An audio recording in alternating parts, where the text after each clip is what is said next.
आएगा दिया ये बस हो जाना तुम्हारी मेरे लिए टिक्की तल दो मुझे।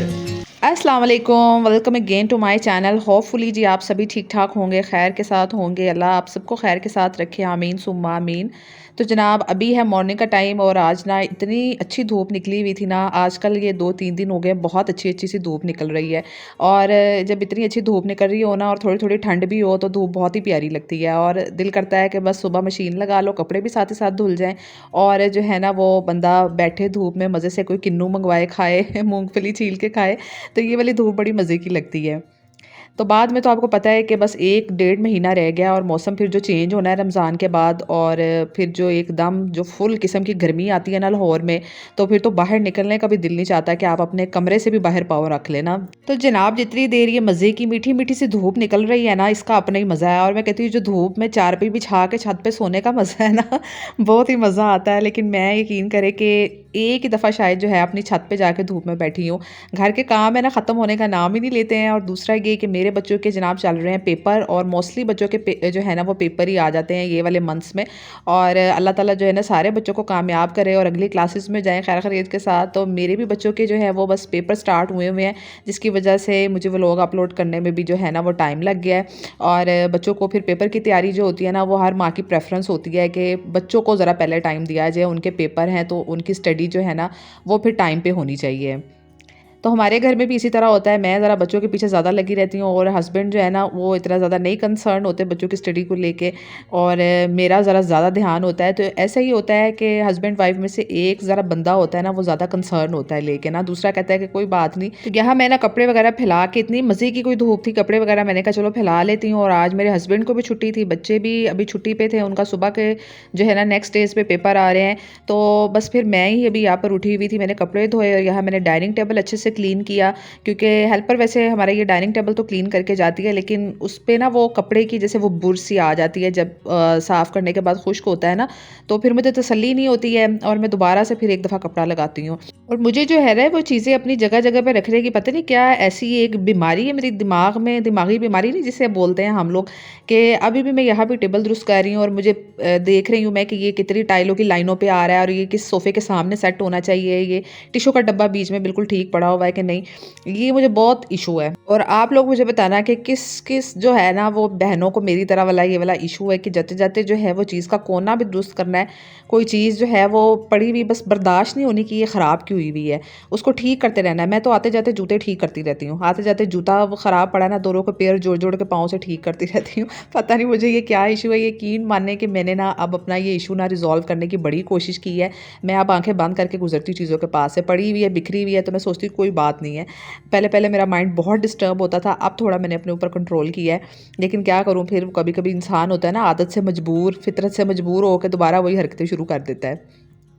तो यहाँ पे ना मैंने निकाला था देसी घी और मेरी बेटी जो है ना मैं उसे कह रही थी मुझे कोई डिब्बा दो जिसमें मैं देसी घी डालूं।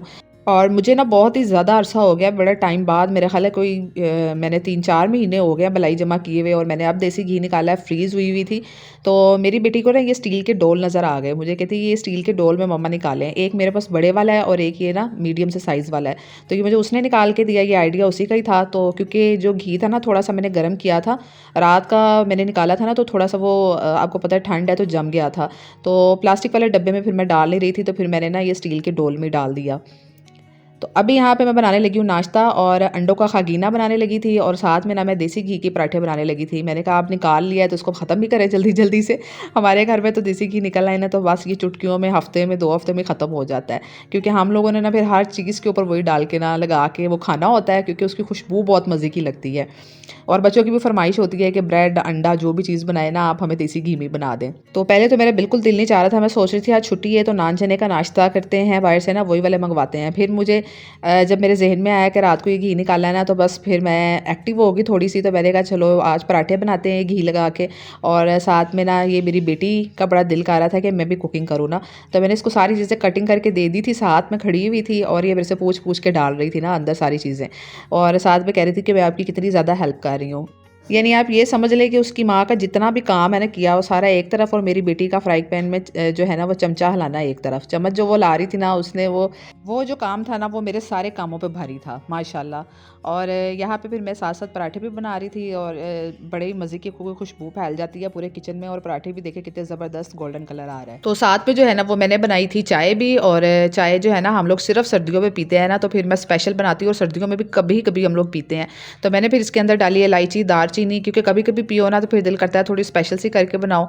और चाय भी मैंने आज जो है ना वो ज़्यादा सारी बनाई थी, और मैंने केतली में डाल ली थी, क्योंकि पराठे खा रहे हो ना तो फिर आपको चाय का पता ही नहीं चलता है। आप ज़्यादा सारी चाय भी ले लेते हैं, 1 कप की बजाय 2 कप भी पी लेते हैं। तो फिर इसलिए जो है ना वो मैंने ज़्यादा चाय बनाई थी, और साथ में मैंने ऑमलेट भी बना लिए थे, क्योंकि बच्चे कह रहे थे कि ये जो आपने बनाया ना सालन ये कम हो जाएगा ना। तो फिर मैंने साथ में ना 2 अंडों का ऑमलेट भी बना लिया था। तो यहाँ पे हम लोगों ने जी नाश्ता सर्व कर लिया था, और हस्बैंड मेरे जो है वो कप्स पे चाय डाल रहे हैं, और बच्चे बहुत हैप्पी थे कि आज ना हम स्पेशल नाश्ता कर रहे हैं। हालांकि कि मैं नाश्ता उनको इतनी दफ़ा बना के करवा चुकी हूँ ना, लेकिन पिछले कुछ दिनों से जो है ना वो बच्चे स्कूल जा रहे होते हैं, तो ज़्यादातर जल्दी जल्दी में ब्रेड और जो होता है ना वो ऑमलेट का नाश्ता ही करके जाते हैं। तो इसलिए आज उनको शायद काफ़ी दिनों के बाद बना था, तो उनको बहुत स्पेशल नाश्ता लग रहा था। तो यहाँ पे बैठ के हम लोगों ने अपना नाश्ता एंजॉय किया। एंड जी हम लोगों ने जाना था शादी पे, जिसके लिए मुझे कपड़े निकालने थे। और यहाँ पे ये जो है ना ये नहा के निकली थी, और सारा मेरा वॉशरूम गीला किया हुआ था। और फिर वही मेरा जो है ना दिमागी तौर वाला खलल, मैंने पकड़ के वाइपर सारा पहले साफ़ किया, वॉशरूम को ड्राई किया। बस इन्हीं कामों की वजह से जो जिन ख़वातीन को ये मेरे वाला प्रॉब्लम है ना, इन्हीं बातों की वजह से हमारे घर के काम बड़े रहते हैं। यकीन करें इतने काम होते नहीं, एक दफ़ा सफाई कर ली जाए ना तो इंसान तसल्ली से बैठ जाता है। लेकिन ये जो हमारे छोटे छोटे होते हैं ना चीज़ें कि ये ऐसे क्यों हो गई है, ये ऐसे क्यों हो गई, इन्हीं की वजह से हम सारा दिन फंसे रहते हैं कामों में। तो यहाँ पे मैंने फिर ना निकाल ली थी साड़ी, और ये ग्रे कलर की साड़ी है, और ये मैंने ना अपने भाई की शादी पे बनवाई थी। तो भाई की बारात पे मैंने पहनी थी। तो मैंने सोचा चलो शादी पे बारात का फंक्शन ही था यहाँ पे भी, और मेरे कज़न की बारात थी, तो मैंने कहा चलो यही वाली साड़ी जो है ना पहन के जाते हैं। काफ़ी हैवी साड़ी है, और बच्चों के कपड़े भी मैंने निकाल लिए थे। और जो ये साड़ी को इस्त्री करने का टास्क था, ओए होए यकीन करें मेरी तो मत बज गई। क्योंकि मेरे पास जो है ना वो वाली इस्त्री जो होता है स्टीम से जो कपड़े प्रेस होते हैं वो थी पहले मेरे पास। लेकिन वो इस्त्री जो है ना वो ख़राब हो गई थी, उसका एक पार्ट मिस हो गया था, जिसकी वजह से सारी वो बिल्कुल बेकार ही हो गई। तो इस इस्त्री से मैं कहती हूँ फैंसी कपड़े इस्त्री करना बहुत मुश्किल काम है। एक तो बंदे को होता है कि हमारा इतना महंगा जोड़ा जाली ना जाए, और दूसरा जो इतना काम होता है ना, इतना ज़ाब बनाना मेरा इस्त्री करना, बड़ी मैंने मुश्किल से कोई इस्त्री की। फिर भी मेरे हस्बैंड कह रहे थे सही से प्रेस नहीं की तुमने ना, सही से प्रेस नहीं हुई है। मैंने कहा चले अब जैसी हो गई है ना उतनी बड़ी है, वैसे भी साड़ी है इतना काम है, नज़र नहीं आएगा कुछ भी। अच्छा जी यहाँ पे ना मैं बना रही हूँ आलू बैंगन, और आज मैंने निकाली है अपनी स्पेशल वाली कढ़ाई, और ये है आयरन की कढ़ाई। आयरन के बर्तन में ना खाना बनाना मैं सुना है कि आपकी आयरन की कमी को भी दूर कर देता है।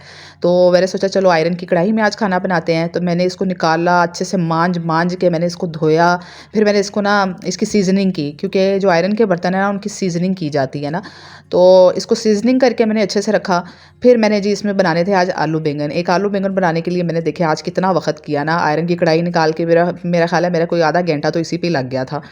तो पहले मैंने लिया थोड़ा सा ज़ीरा कड़कड़ाया, उस पे प्याज डाले, और फिर मैंने लहसुन अदरक जो है ना वो मैंने कूट लिया अच्छे तरीके से। और ये आपने हाथ से कुटाई लगानी है। ये जो आपने लहसुन अदरक है ना आलू बैंगन में बहुत मज़ेदार लगता है, आपने दोरी डंडे में अच्छे से कूट लेना है। अब वो मैंने डाल दिया इसके अंदर, और बाकी मैंने मसाले डाल दिए, नमक, मिर्च, हल्दी, और एक मेरा फेवरेट मसाला जो होता है ना वो होता है सूखा पिसा हुआ धनिया। वो मुझे बहुत अच्छा लगता है, वो मैं हांडियों में अक्सर ही डालती हूँ।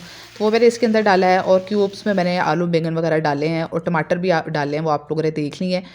तो ये मैंने जी इतना वक्त किया आलू बैंगन के लिए कि मैं आयरन की कढ़ाई में आज बनाती हूँ ना। अच्छा बच्चे कह रहे थे ऐसा लग रहा है जैसे कोई अलग ही खुशबू आ रही है आयरन की कढ़ाई में से ना। उनको लगा मामा ना ये चिकन की कढ़ाई बना रही हैं। अंदर आके आलू बैंगन देख के मूड ऑफ कर लिया ना। मैंने कहा मैंने इतना वक्त कर लिया है और तुम लोगों का मूड चढ़ गया। लेकिन ये है कि आलू बैंगन बहुत मज़े के बने थे, और लुक भी आप ज़रा चेक करें ना, ज़बरदस्त किलर किस्म की लुक है। आई होप सो आपको व्लॉग अच्छा लगा होगा। सब्सक्राइब करना, अच्छा सा कमेंट करना, और लाइक कर देना वीडियो को। टेक केयर, अल्लाह हाफिज़।